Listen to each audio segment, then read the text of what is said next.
तुम्हारी याद को ही गीत लिख रहा हूँ मैं, हुआ जो तुझसे वही प्रीत लिख रहा हूँ मैं। तुम्हारी और मेरी बीच की लड़ाई में फकत तेरी ही क्यों जीत लिख रहा हूँ। तेरी यादों की भटकन में, तेरी यादों की तड़पन में मेरा सुध बुध खो जाता है।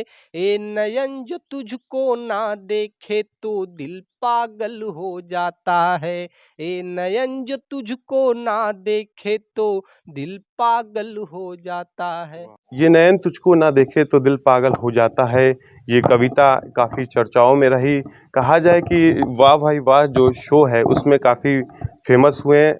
शैलेश लोढ़ा का जो शो चलता है और वाह भाई वाह जो चैनल है देश विदेश में काफ़ी देखा जाता है, लेकिन गाज़ीपुर के लाल ने जो वहाँ पे कविता वाह भाई वाह में गाई काफ़ी चर्चाओं में रही। तो आज हमारे बीच गाज़ीपुर के लाल मौजूद हैं, आज इनसे हम जानने की कोशिश करेंगे कहाँ से आपके भीतर में जग गया कवि कि आप श्रृंगार रस की कविताएं लिखने लगे, गाने लगे, काफ़ी चर्चाओं में रहें और गाज़ीपुर ऐसे ही काफ़ी फेमस रहता है।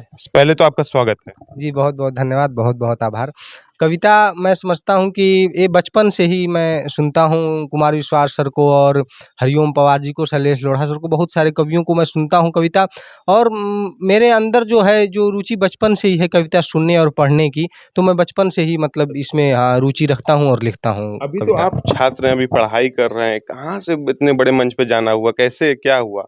जी देखिए, अभी छात्र तो हैं, पढ़ाई तो कर रहे हैं, लेकिन साथ-साथ कविता चलती रहती है और मैं कविताएँ लिखता रहता हूँ। मैंने प्रयास किया, मैंने देखा कि दुनिया भर के कवि जो हैं शैलेश लोढ़ा सर के मंच पे जा रहे हैं, तो मैंने भी अपना एक गिलहरी प्रयास किया, बहुत छोटा-सा प्रयास किया था। एक वो सफ़र में एक प्रयास ही था मेरा। सर को अच्छी लगी कविताएँ, उन्होंने बुलाया और मैंने वहाँ पे पढ़ा और शायद गाज़ीपुर की तरफ से पहले कवि का वहाँ पे पढ़ा गया कविता, तो इस तरह से गाज़ीपुर का भी एक तरह से सम्मान है और मैं प्रयास करूँगा कि इसका सम्मान भविष्य में भी रहे और मैं अच्छी-अच्छी कविताएँ लिखूँ आप सबकी दया से और पढ़ूँ इसको। लेकिन कविता के क्षेत्र में बात करें तो अभी गाज़ीपुर में ऐसे कोई युवा या मतलब पहले कोई चर्चित नहीं रहा, लेकिन जो भैया ने ये भी जो सीट खाली थी कविता के क्षेत्र में आपने भरने का काम किया। कहा जाए कि आर्मी के जो क्षेत्र में सेना के क्षेत्र में वहाँ भी काफ़ी गाज़ीपुर के लाल, परमवीर चक्र, महावीर चक्र ऐसे तमाम जो उपाधियाँ होती हैं, पुरस्कार होता है वो उन्होंने पाया।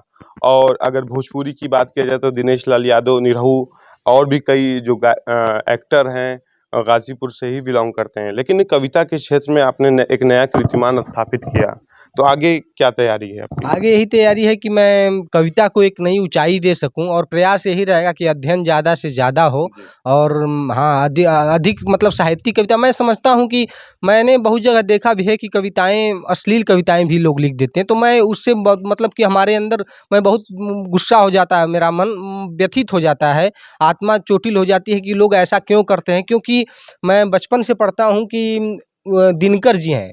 दिनकर जी ने लिखा उर्वशी जो है प्रेम की सबसे बड़ी रचना है, धरती पे श्रृंगार की सबसे बड़ी रचना और उन्होंने प्रेम की पराकाष्ठा लिखी है भैया, एकदम समझ लीजिए कि गजब का एक मतलब कि लिखा है उन्होंने, शायद ही कोई लिख पाया। उन्होंने युद्ध लिखा तो रश्मिरथी लिख डाला और प्रेम लिखा तो उर्वशी लिख डाला। उर्वशी की कुछ पंक्तियाँ मैं सुनाना चाहता हूँ कि उन्होंने लिखा, क्या अद्भुत लिखा है सुनिएगा कि मृत्य मानव के विजय का तुर्य हूँ मैं। पुरवा राजा रहता है पुरुरवा और उर्वशी उसकी नायिका है जो आसमान से उतरी है अप्सरा बन के। तो दिनकर जी कैसे वर्णन करते हैं कि मृत्य मानव के विजय का तुर्य हूँ मैं, उर्वशी अपने समय का सूर्य हूँ मैं। अंधतम के भाल पर पावक जलाता हूँ, बादलों के शीश पर स्यंदन चलाता हूँ, पर न जाने बात क्या है, इंद्र का आयुध पुरुष जो झेल सकता है, सिंह से बाहें मिलाकर खेल सकता है, फूल के आगे वही असहाय हो जाता, शक्ति के रहते हुए निरुपाय हो जाता, विद्ध हो जाता सहज बंकिम नयन के बाढ़ से, जीत लेती रूप सी नारी जिसे मुस्कान से, मैं तुम्हारे हाथ का लीला कमल हूँ, प्राण के सर में उतरना चाहता हूँ, मैं तुम्हारे बाढ़ का भीगा हुआ खग वक्ष पर धर शीस मरना चाहता हूँ। तो ऐसी ऐसी कविताएं लिखी, लेकिन एक पंक्ति अश्लील नहीं हुई। तो मैं भी चाहता हूँ कि कविता को एक ऊंचाई दे सकूं और माँ हिंदी की कृपा रही, माँ सरस्वती की कृपा रही, तो ये प्रयास में गिलहरी प्रयास अपना करता रहूंगा। और अश्लील मुक्त मतलब कविता आप गाएंगे? जी, अश्लील कविताओं से मुझे मतलब कि मेरा मन व्यथित हो जाता है, मैं चोटिल हो जाता हूँ। अश्लील कविताएँ नहीं होनी चाहिए धरती पे, कि हिंदी में नहीं होनी चाहिए अश्लील कविताएँ। लेकिन मैंने बहुत जगह सुना कि लोग पढ़ते हैं, तो ये गलत है, इसको नहीं तो करना क्या चाहिए। लगता है फेमस होने के लिए पढ़ते हैं या हाँ, हाँ, आज एकदम का सही, माहौल है एकदम सही। सुनना लोग चाहते जी, हैं? जी, एकदम यही फेमस होने के लिए पढ़ते हैं, लेकिन इससे क्या है कि साहित्य की गरिमा पे आप चोट कर रहे हैं, तो ये नहीं करना चाहिए। मतलब कि उसका ख़्याल रखना चाहिए कि इसकी एक प्रतिष्ठा है, एक गरिमा है और अश्लीलताओं से जितना ही दूर रहें। क्योंकि हम यदि उठा के देखें, इतिहास उठा के देखें, तो हमारे जो भी महान कवि हुए हैं, उन्होंने अश्लीलताओं से दूरी बनाई है। तो साहित्य को मतलब कि साहित्य ही रहने दें, उसमें अश्लीलताओं की जगह नहीं है कोई। तो साहित्य के क्षेत्र में नई ऊंचाई, साहित्य को ले जाने में, नई ऊंचाई तक पहुंचाने में अब गाजीपुर के लड़के ने एक नया बीड़ा उठाया है कि साफ सुथरी और छवि जो कहा जाए, हमारी जो साहित्य है जो अश्लील होती जा रही है, उससे अश्लीलता को दूर करने के लिए इन्होंने एक कदम आगे बढ़ाया है। काफ़ी सराहनीय काम इनका है कि गाजीपुर के लाल ने एक नया कीर्तिमान स्थापित किया है कविता के क्षेत्र में। और मतलब जो आप शो पे वहाँ पे गाए हुए थे, तो कौन सी वो मतलब कविता थी? मैं वहाँ पे मतलब कि एकदम कुमार विश्वास की झुनुक आती है आप में जब जब जी। पढ़ते हैं, गाते हैं। जी, देखिए मैं बचपन से सुना हूँ और बहुत सारे कवि लोगों को सुना हूँ। कुमार विश्वास सर मेरे अत्यंत प्रिय कवि हैं। जी। तो ये है कि मैं वहाँ पे वाह भाई वाह! में देखिए कविताएँ भेजा शैलेश सर को, तो शैलेश सर का ही मैसेज आया, तो नंबर मिला मुझे, तो मैं उनके जो पीए थे, उन्होंने बोला किसी से नंबर ले लो जो कवि आए हुए हैं। तो जो भी मेरे शुभचिंतक मित्र थे, उन्होंने नंबर दिया और मैं वो कविता भेजा। तो मतलब उनको अच्छी लगी और मैंने लगातार कविताएँ अपनी जो भी लिखता था भेजता रहा, क्योंकि उतने बड़े आदमी हो के जब वो रोज़ कविताएँ देख रहे हैं, तो मैं सोचा कि मेरी ज़िम्मेदारी है कि मैं कविताएँ भेजती रहूँ। मैं भेजा उनको, मैं सोचा कि मैं भेजता रहूँ कविता, और मैंने वहाँ पे पढ़ा, मुक्तक पढ़ा 4-5, और शैलेश सर को गीत भी सुनाए। वैनिटी वैन में हमने गीत सुनाए, मैंने लिखा था, और देखिए मैंने उसकी गरिमा को मैंने बचा के लिखा। एक पंक्ति अश्लील नहीं है। मैंने लिखा कि तेरे आने की हसरत में खुशी के गीत गाएँगे। जो आ जाए तो गीतों को हकीकत हम बनाएँगे। मेरी चाहत मेरे महबूब मेरे हमदम मेरे साथी, तेरी एक मुस्कुराहट पे हम अपनी जान लुटाएँगे। तेरी एक मुस्कुराहट पे हम अपनी जान लुटाएँगे। एकदम श्रृंगार रस है। जी, एकदम श्रृंगार रस ही हम लिखते ही हैं। और ऐसा नहीं, हमने और भी विषय पे लिखा है, जैसे लड़कियों पे लिखा है, मैंने पीहर की याद लिखा है, मैंने और भी अन्य कविताएँ ऐसी लिखी हैं कि उसको मतलब श्रृंगार रस के अलावा भी है, लेकिन मैं ज़्यादातर श्रृंगार ही लिखता हूँ भैया। अच्छा, तो जो मतलब शैलेश लोढ़ा जी के जो शो था वाह भाई वाह में जो आपने वो कविता कविता हम सुनना चाहते हैं अच्छा, आपसे। अच्छा, सुना रहे हैं। वो मैं मुक्तक था जो गा के भी सुना देता हूँ, ऐसे बोल के भी जो है गा बिना के तार। सुना दिए। हाँ, गा के सुना रहा हूँ कि तुम्हारी याद को ही गीत लिख रहा हूँ मैं, हुआ जो तुझसे वही प्रीत लिख रहा हूँ मैं। तुम्हारी और मेरी बीच की लड़ाई में फ़कत तेरी ही क्यों जीत लिख रहा हूँ मैं। एक निवेदन किया प्यार में कि मेरे एक हार पे ही हक तो जता दो जाना, तुझे भी प्यार है तो खुल के बता दो जाना। और एक मुक्तक है, इसी धुन पे है कि तेरे ही वास्ते तो आँखों में नमी है अब। बिछड़न का जो समय बहुत करोड़ोत्पादक होता है, किसी से भी बिछड़न का हो। हाँ, तो लिखा था कि तेरे ही वास्ते तो आँखों में नमी है अब, हाँ मेरी ज़िंदगी में तेरी ही कमी है अब।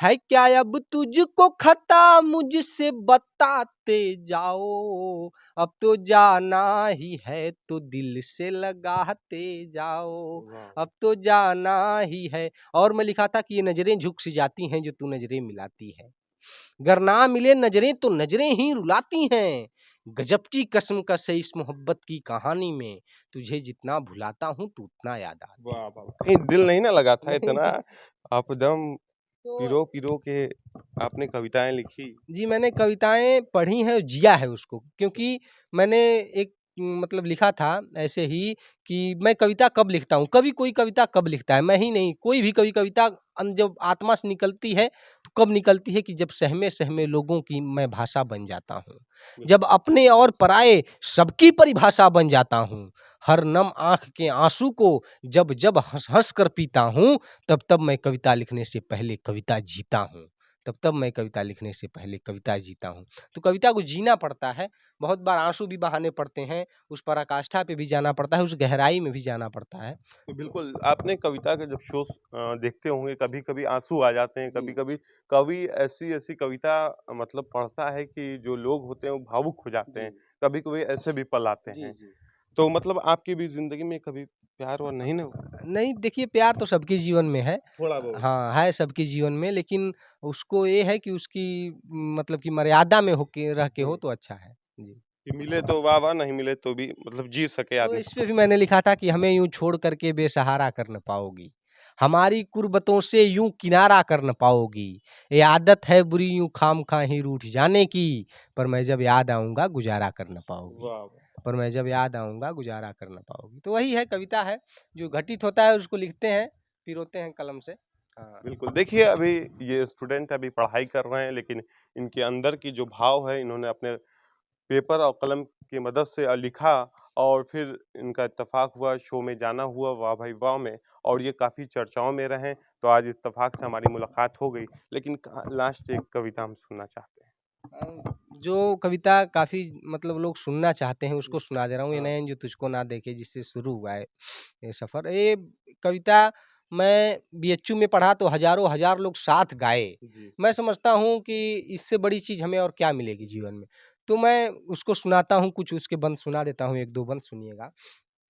कि मिल जाएगा संसार प्रिय, कह दो कि हाँ है प्यार प्रिय, एक तुम ही मेरा जीवन हो और तुम ही इसका सार प्रिय, बस तेरे एक सम्मोहन पे तन मन घायल हो जाता है, ए नयन जो तुझको ना देखे तो दिल पागल हो जाता है, ए नयन जो तुझको ना देखे तो दिल पागल हो जाता है। एक बंद और सुना देता हूँ कि एक कविता का आधार बना ये बंद। नदी के किनारे साइकिल से घूमते हुए माँ सरस्वती की कृपा हुई और ये बंद मुझे अंतर्मन में आया कि मैं दिल में पीर लिए फिरता, आँखों में नीर लिए फिरता, राँझा हूँ खुद की याद नहीं, यादों में हीर लिए फिरता। और गोपाल दास नीरज जी ने भी कहा कि खुशी जिसने खोजी वो धन लेके लौटा, हँसी जिसने खोजी चमन लेके लौटा,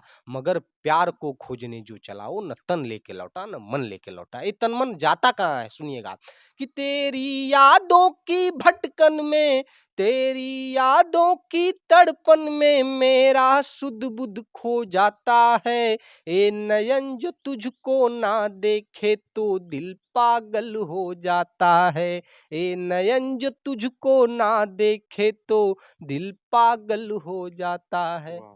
बहुत बढ़िया। इस बीच रमाकांत राही जी थे जिन्होंने एक नया कीर्तिमान स्थापित किया है कविता के क्षेत्र में और इन्होंने बहुत ही अच्छी-अच्छी कविताएँ लिखी हैं और पढ़ी है और कहा जाए जो भोजपुरी में भी अश्लील है और कविता में भी कुछ-कुछ अश्लीलता मतलब आ रही है। तो इन्होंने ये बीड़ा उठाया है कि कविता में जो अश्लील चीज़ें आ रही हैं, अश्लीलता से मुक्त करके एक साहित्य को नई ऊँचाई तक ले जाने में गाज़ीपुर के लाल ने एक नया प्रयास शुरू किया है। तो हमारी आपको शुभकामनाएँ, आप और भी अच्छा करें गाज़ीपुर का और देश का हमारे नाम रोशन करें। धन्यवाद।